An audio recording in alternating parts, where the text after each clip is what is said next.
a este escenario del poder.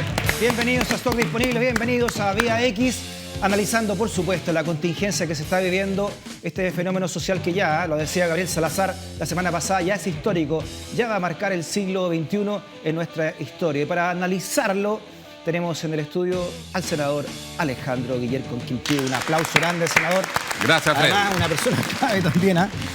Estuvo a punto también de ser presidente de la República. No estuve a punto, estuve bastante lejos en realidad. No, pero por lo menos llegó ahí a la segunda vuelta. Llegó a la segunda vuelta y estuvo ahí en la pelea. Y empujones. La primera pregunta que se me ocurre, senador, ¿hubiese pasado esto si usted hubiese sido el presidente de la República?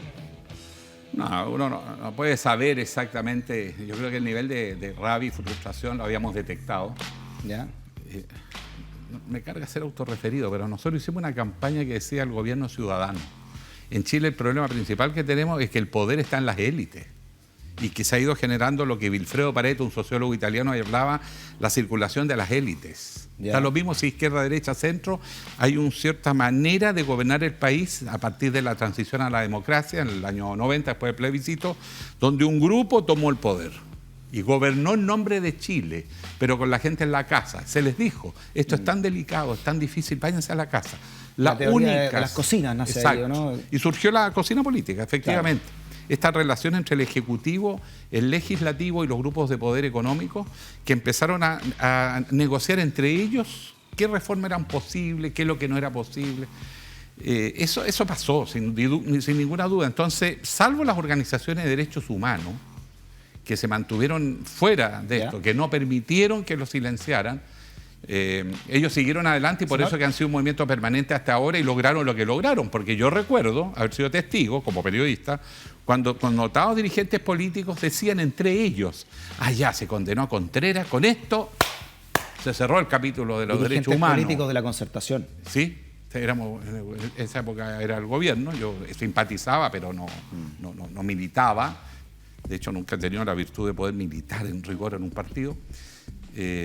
Vocación periodística, somos medio anarquistas.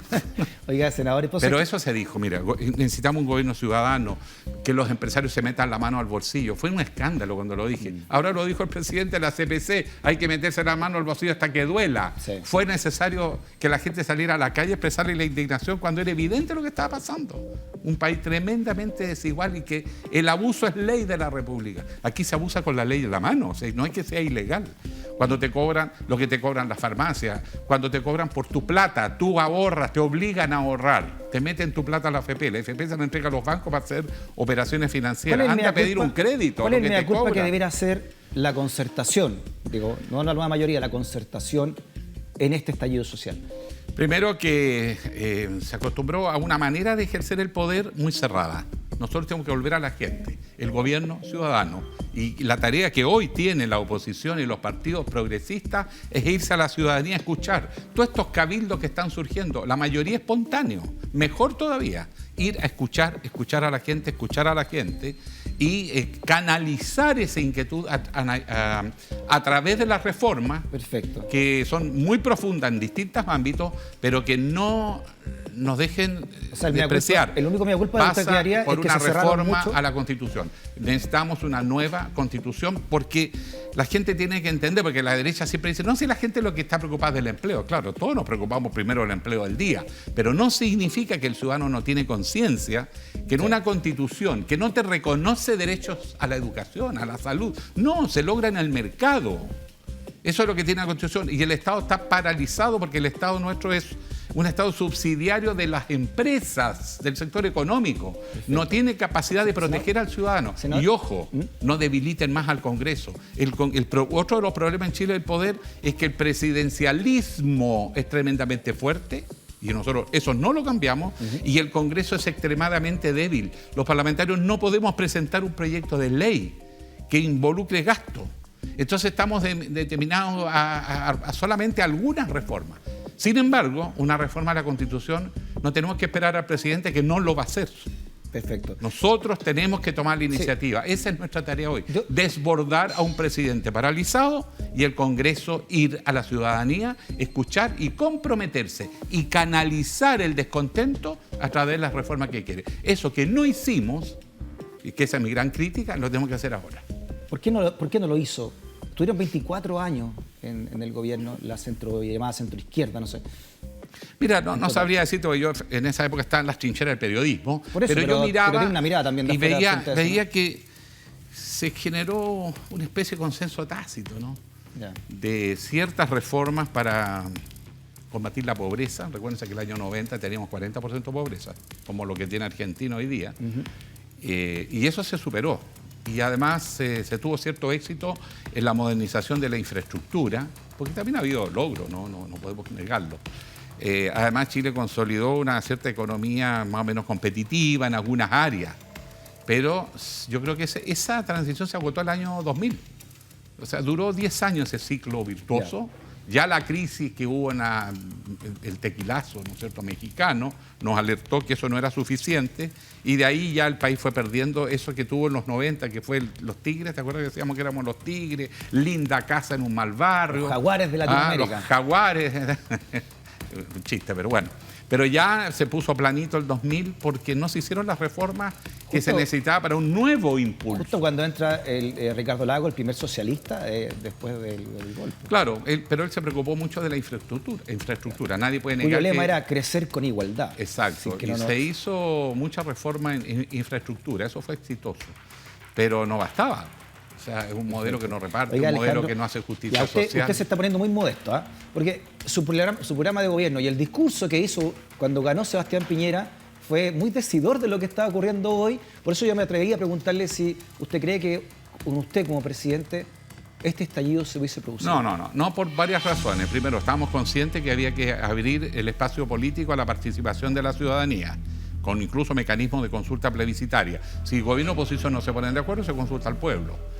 Pero las reformas tienen que hacerse de acuerdo a la voluntad soberana del pueblo. Aquí se desconfía del pueblo de todos lados. Después, en materia económica, nosotros insistíamos que la reforma tributaria jamás se habría hecho la que está proponiendo Piñera, que consiste en que los que ganan más paguen menos. Pero si es cosa de analizarlo en detalle, le meten impuestos a la clase media, la gente no se ha dado cuenta. Sí. Por ejemplo, las facturas electrónicas, a los pymes, todas las plataformas digitales ahora pagan, eso lo paga la clase media, mientras los grandes ingresos le están bajando, digamos, los impuestos. Bueno, nosotros hemos hecho desglose y lo hemos incluso por las redes sociales informado. Después, en lo social, la necesidad de generar una estructura de protección. Nosotros hablamos cómo enfrentar el tema de la salud, por ejemplo, pero desde los consultorios, desde las comunas. La salud preventiva, que en Chile nunca se ha abordado. Se nos saturan los hospitales, pero la red primaria es la clave. En educación, la revolución en el aula, con los profesores. ¿Cómo vas a hacer una reforma educacional sin los profesores como actores protagónicos, pero dignificándoles, empoderándolos? Bueno, todo eso nosotros planteamos y eso asustó a las élites. Sí. El Partido del Orden fue nuestro principal enemigo y bueno, tenía más llegada a los medios de poder, incluyendo los medios de comunicación, nos dieron con todo. Sí. Definamos lo que es Partido del Orden, no solamente en la derecha, también hay sectores dentro de la centroizquierda, ¿no? Esta casta que se armó, esta élite, esta clase selecta, donde se van alternando en el poder, pero... La política de los acuerdos también, que es muy famosa. Claro, porque eso, ¿no? Tú tienes que marcar la diferencia.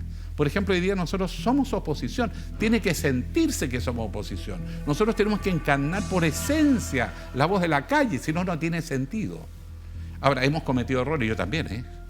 Por ejemplo, cuando se discutió el famoso TPP, yo lo pensé mucho en cómo reactivar la economía y perdí la perspectiva global. El contexto de la crisis que estaba hacia un estilo de desarrollo.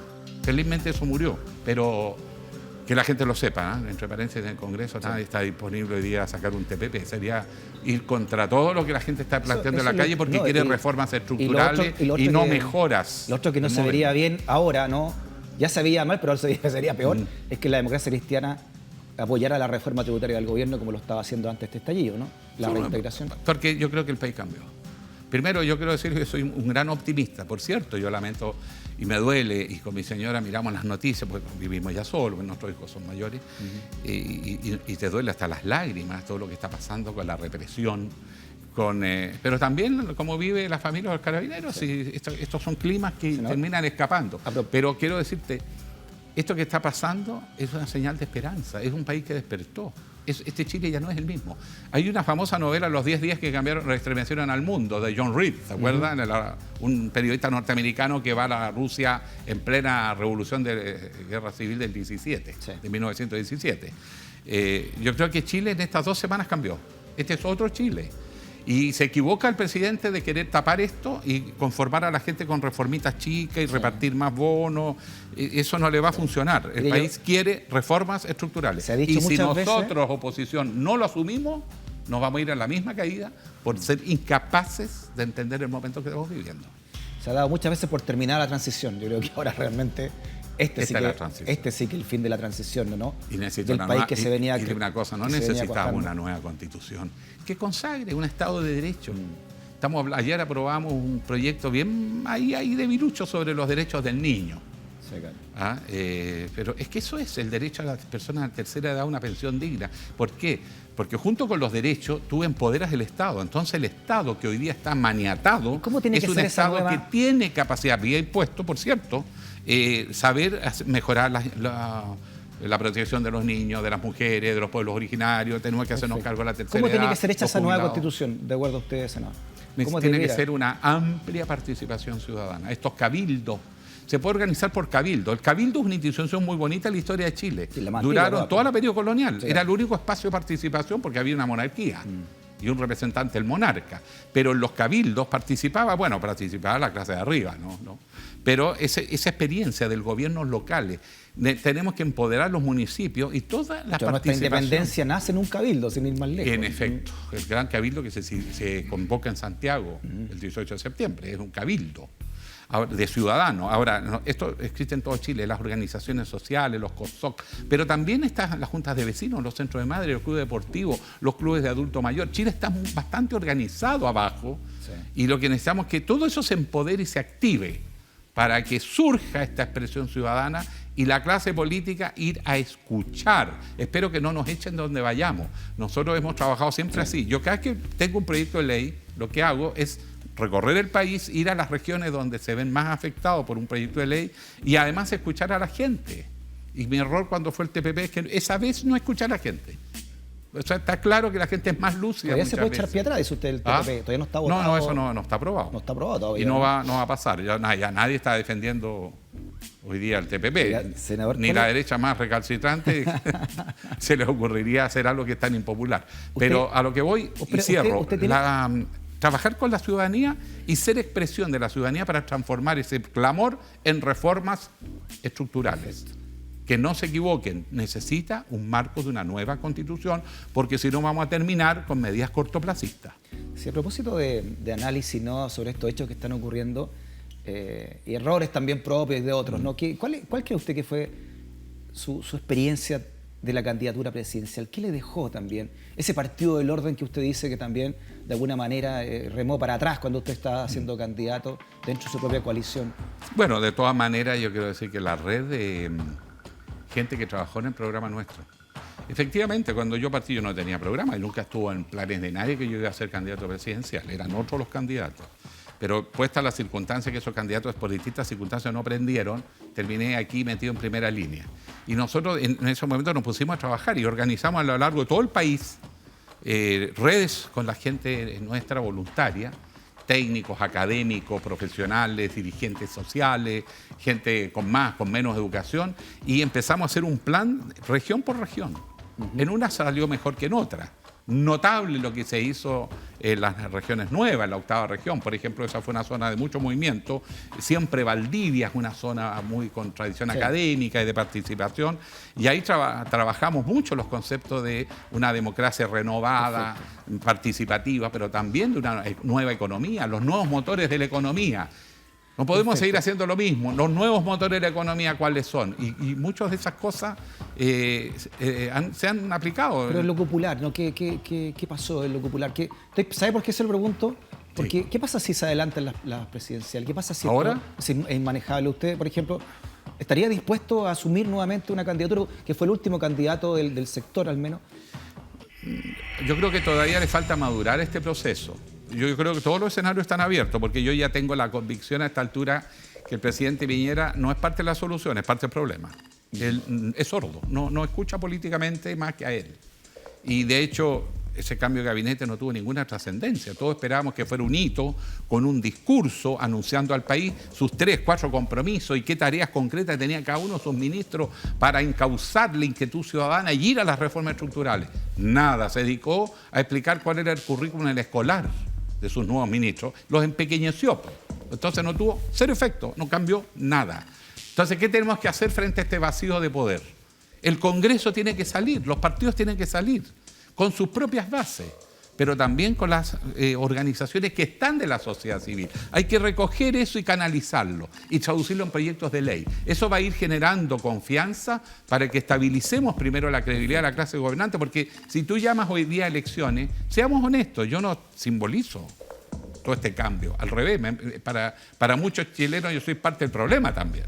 Entonces, si no legitimamos primero de que realmente escuchamos a la gente... ¿Ayuda en eso la acusación constitucional al presidente de la República? Bueno, hay que desdramatizar cosas que están en la Constitución del 80.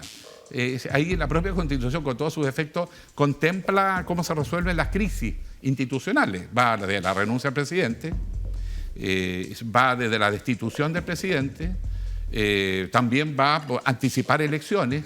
Ya. Y por qué no una consulta plebiscitaria, si eso se puede para efectos muy puntuales y prácticos. Por lo tanto, primero, no hay drama aquí. Aquí hay salidas institucionales. Yo no veo el país convulsionado entre dos bandos, porque el 90% va en una misma dirección. Perfecto, pero ¿está de acuerdo usted con que se acuse constitucionalmente al presidente a luz de lo que ha ocurrido en el país? Yo francamente encuentro que eso hoy día no tiene mucha trascendencia. Yo creo que primero la oposición tiene que demostrar que está realmente escuchando a la gente y no sacando dividendos. Perfecto. Hay que recuperar la confianza de la gente. ¿Cómo?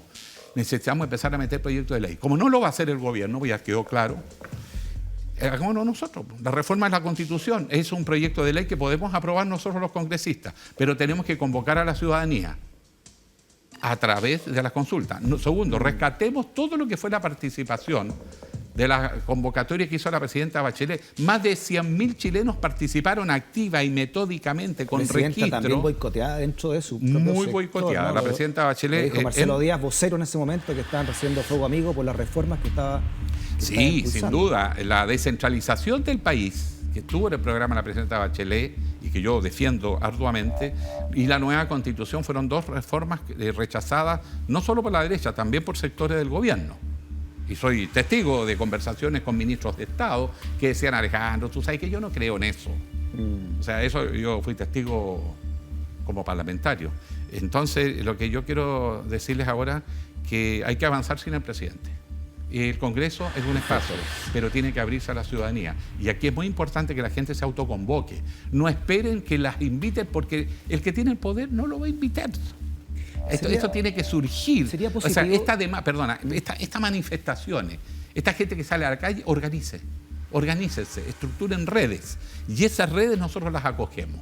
Y va a haber parlamentarios que se van a ir sumando cuando vean que es algo consistente, porque lo que no nos puede pasar es que este fervor callejero se diluya. Porque senador, a eso está apostando el presidente, que esto va a pasar y que una vez que pase, tarea hecha, se restableció el orden, volvimos a lo normal, volvimos a lo que había antes de las protestas. Está ganando tiempo eso usted, presidente, para terminar su buen periodo. Sí, por cierto. Por eso que nosotros tenemos que convocar. Yo diría a la gente, no esperen que las llamen, convóquense. Senador, usted acaba de decir que el presidente es más parte del problema que de la solución. Su renuncia, la renuncia del presidente de la República, la llamada elección anticipada, ¿sería una gran solución para lo que estamos viviendo? No sé todavía, pero es una posibilidad. No hay drama, el país va a estar estabilizado.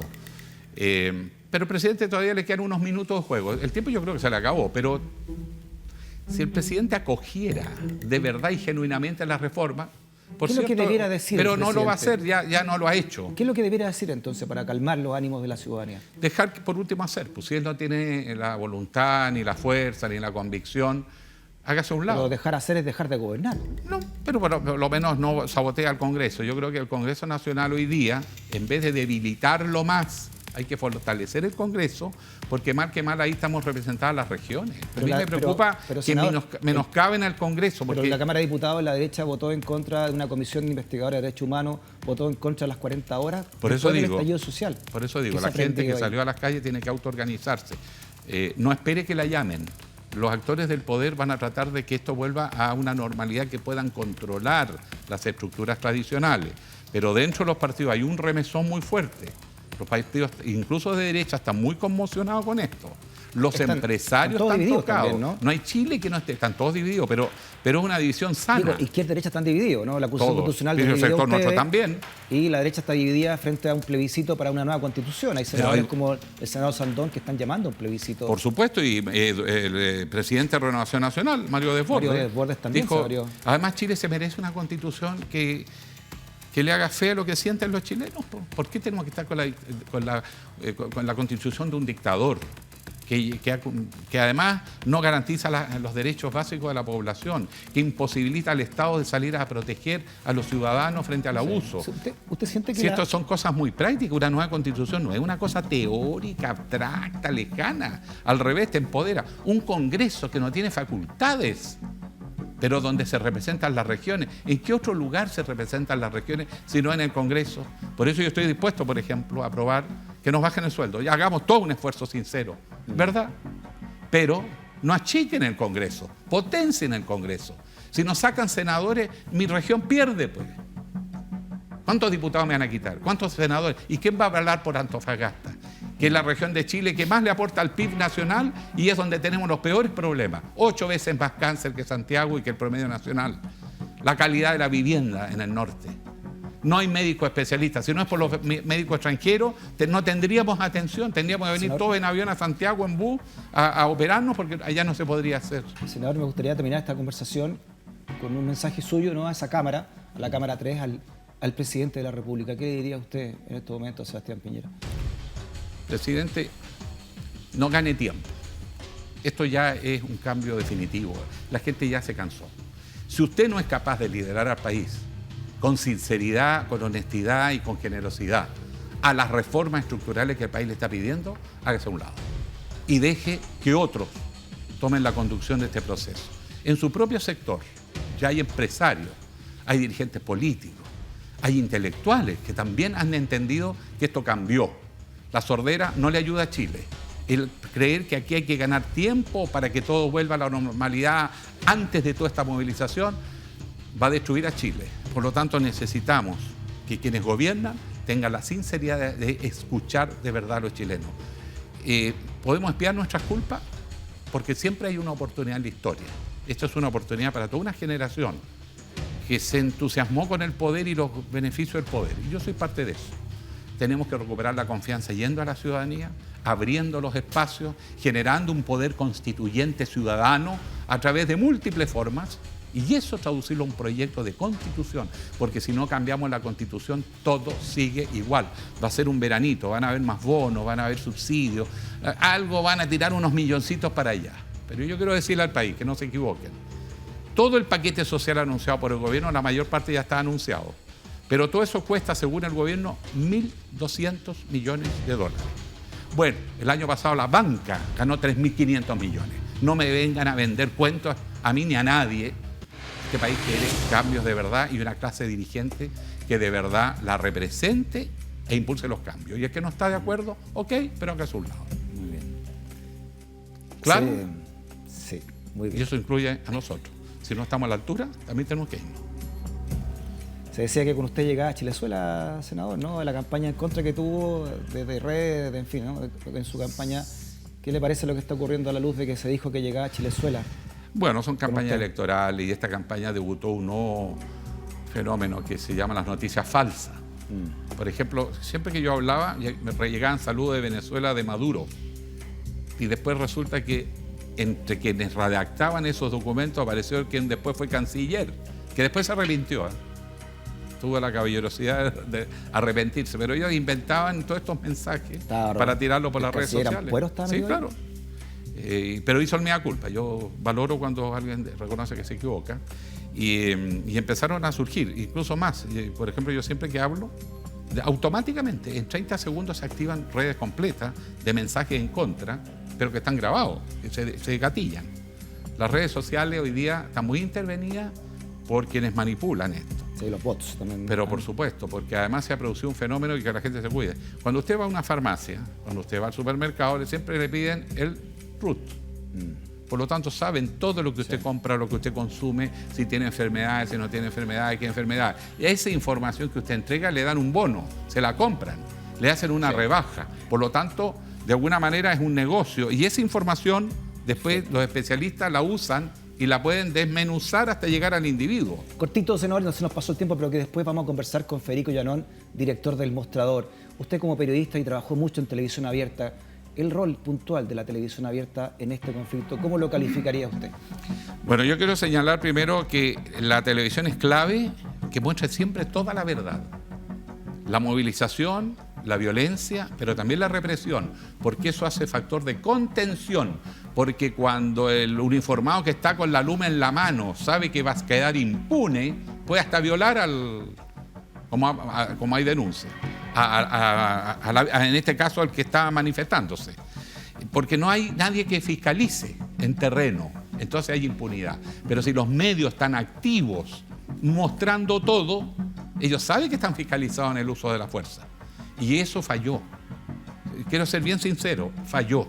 Después se compuso. Ya a la semana esto empezó a mostrarse por la crítica ciudadana, porque además los periodistas ya no podían llegar a terreno porque la gente los agredía, los echaba, porque sentía que iban de sapo y no de informante de lo que estaba ocurriendo.